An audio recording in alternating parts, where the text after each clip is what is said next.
7:30. Who? Huh? I don't know. What that was. Hey, Instagram via the internet.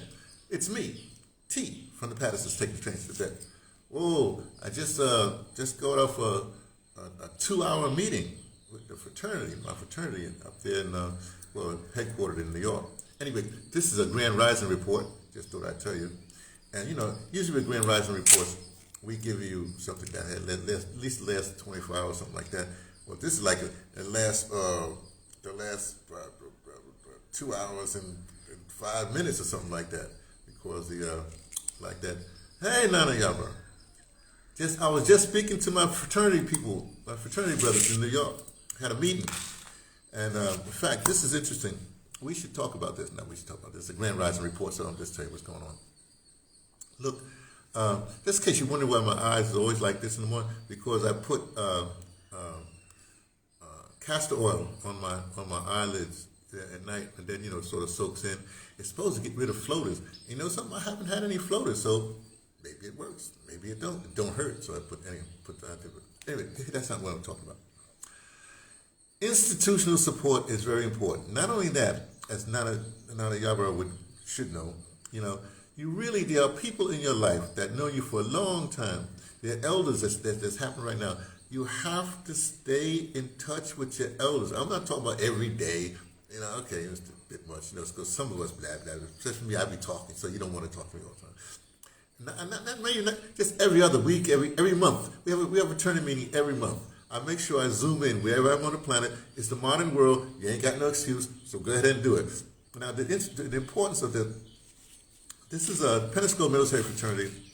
It's part of what's called now Pentecost organization, which includes a sorority that came about a couple of years after the fraternity started, or about 3 years after the fraternity started, and it spawned out of the New York City Mission Society. Which included things like the New York City Mission Society. What's that before this? Anyway, the Cadet Corps was founded by William Burgee, and we won't get into that right now. But the society came out of, I guess what society came out, basically you know it as Menacing. Menacing had fraternity, the Feather, the Drum and Bugle Corps, or the Cadet Corps, Drum and Bugle Corps, and the camps. There was a summer camp, and people don't know, then there was a winter camp. Let me tell you something. I know, from about 3 years old to about 5.5, I was in foster care. You know what I mean? Very bad. Worst time in my life. I can't remember it. Luckily for me, I had an older brother, and he sort of shielded me, whatever it is. But then after that, my grandmother got us out of that. Actually, tell you the truth. Can I tell you this? I actually got us out of that. Why? Because a woman had beat me so bad on my back that the whelps was up there, and it was a Sunday. My grandmother, she got in somehow. She kind of visited me, and she took me straight to the judge and just said, "Boop," and all the kids got together. My twin sisters was a couple years younger than us. My baby sister was just born. She was like six months old, because my mother was in the hospital. As a whole, so my older brother, my younger brother, there was another.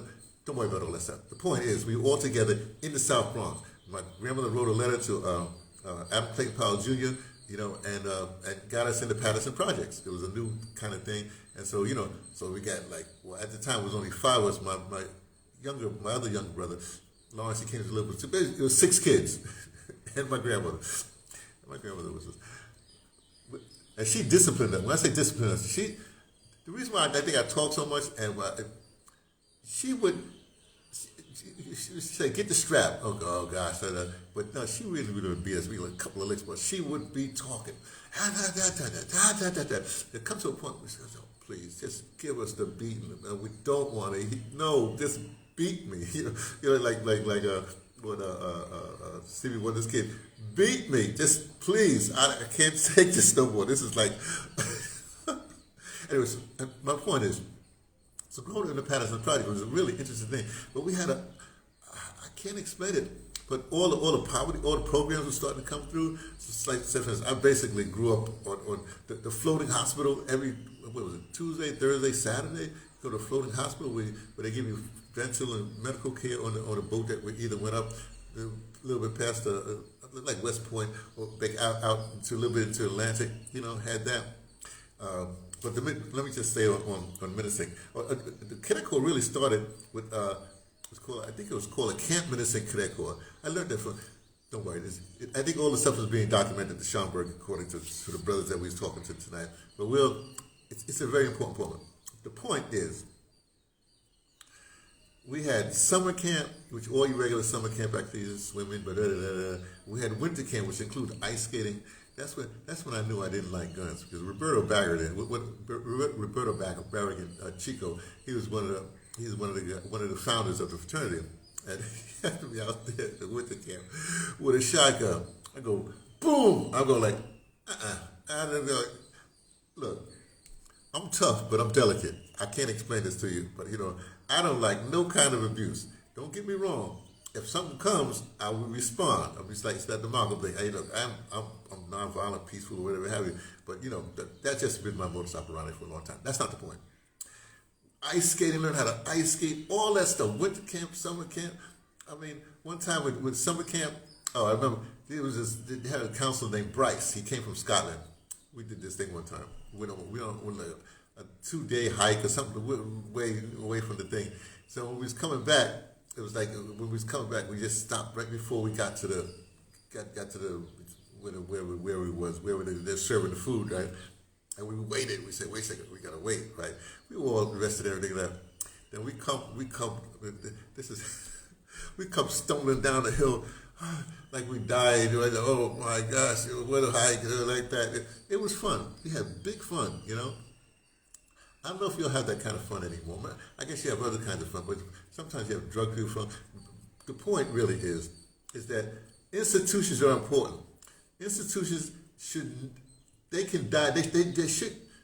There's a lifespan to an institution. So sometimes it has to go into, I don't want to say die, but go into some sort of hibernation. But when it comes out, it should come out stronger. And that's what's happening with Penn School right now. At least the fraternity part, I can't speak for the sorority part because it's a sorority. What can I tell you? I'm with the dudes, I'm not with the women. And the sorority is always strong. Like usually women are always like, they got to do a thing. But it's unbelievable. We're starting a new pledge line. We just started. And this is because you have to be modest, pledge line. There's not going to be any hazing. Back in the day, oh my gosh. Let's think about this. I don't know how many people started pledging on my line. Maybe it was like over 40. Say, let's just put a number of 50 people on our line. Out of 50 people that started the line, only 5 of us made it through. This is the third line. Only 5 of us made it through. That means something for the people who understand what I'm talking about. You understand what I'm talking about. Those people that will say, well, here's the interesting thing about that kind of thing. Again, I'm a slight guy. I'm right now I'm frail, whatever. But at that young, I never weighed over 130. Back then, I must be like 120 pounds, something like that. So even hazing and stuff like that had nothing to do with your strength or with your whatever. I mean, one time when one of the Coram brothers, I get mixed up. He used to do this thing with the handshake, right? That he squeeze your hand, he go, you'd be like that.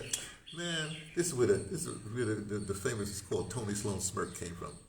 He was doing that, and I did that, and because my bones went a certain way, he couldn't really get me to that thing. Get all frustrated. I'm just a little smirk on my face. I would never give up. The point really is, you find out your character when you go through some adversity, and there's some weird thing that happens in my whole thing.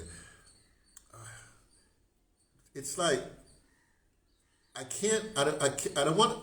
This is just a physical thing, but the defeat comes internally. You have to be defeated internally first before you're defeated externally, if I can say it that way.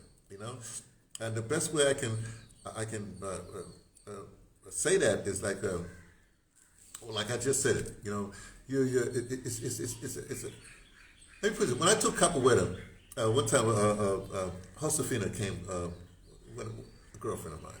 Josefina, we caught a song. Travadas, she's unbelievable.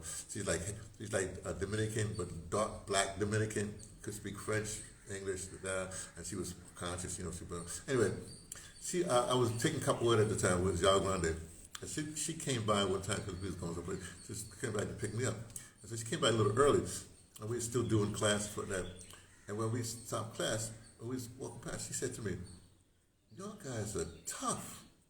This is what I'm talking about. The character that you have has nothing to do with your physical prowess or your whatever. It's like it's sort of like a mental toughness, and that mental toughness goes into whatever toughness. So I guess what I'm saying is that the thing about, especially especially American Africans, the people with lineage in black culture, the people that Kendrick Lamar said, Kendrick Lamar is talking about, right? So that character, you're forged, you have all this identity diversity. If you can get through that, then well, that's what it is. Then you be an iron pot cooker. That's what I'm trying to say. So anyway, so I take part in the fraternity meetings because I'm where I am. This takes place, whatever. Yes, brothers, I will pay my dues come May or June.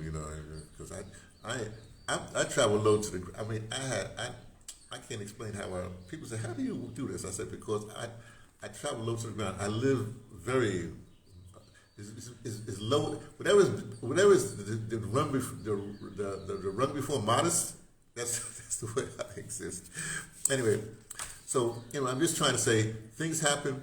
I'm so grateful, ecstatic that the fraternity is really they're phoenixing it. We're phoenixing it. You know what I mean? We're rising, right? And for young people, the place lines like people from 13 to 18. I insist, 13 to 18, so it'll be a new pledge line minus the hazing and stuff like that. But I guarantee the mental thing of it and the building of character is most important, especially with this day and age. Because if the fraternity, if we can't grab you, then they'll be grabbed by some other entity, be it this or the that or the who or the what, and that's not a good thing. I don't believe it's a good thing. Okay, so that's a Grand Rising report. I thought you'd be interested in that, because maybe if not, I'm just happy, and I'll check you all later. Oh, what's tonight? This is what is today? This is this is Friday. Oh, Friday night. Oh, don't worry. Talk to you later.